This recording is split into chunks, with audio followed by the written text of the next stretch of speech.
So when I took the job at IHOP, I had been the president of Applebee's. And when I got that job, the then chair and CEO said, when you and the team turn this company around, we'll make you CEO. I said, that's perfect for me.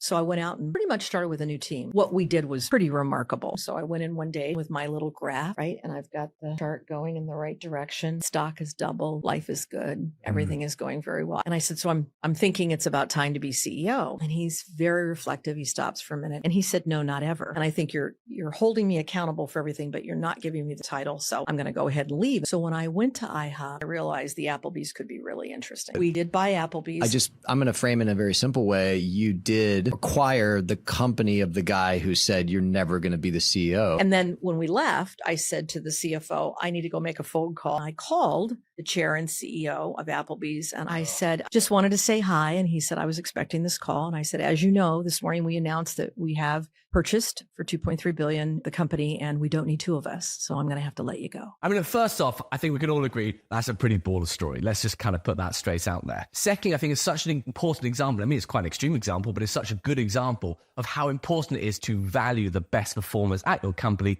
in the right way. Otherwise, you pay the price further down the line. And what I mean by that is if you have someone who's exceptional in your team, it is absolutely in your best interest to treat them exceptionally when it comes to pay, reward, compensation, and all of that. Otherwise, they will quite literally look at what you're offering them and say, no, I'm just going to go do exactly the same thing I'm doing for you, but for better pay at your competitors. So you have to think more strategically about this sort of stuff, especially when it comes to leadership. If you have high-performing people in your business, they're going to expect to be treated in a high-performing way. And if you're one of those leaders that doesn't recognize that, you're going to get caught out further down the line.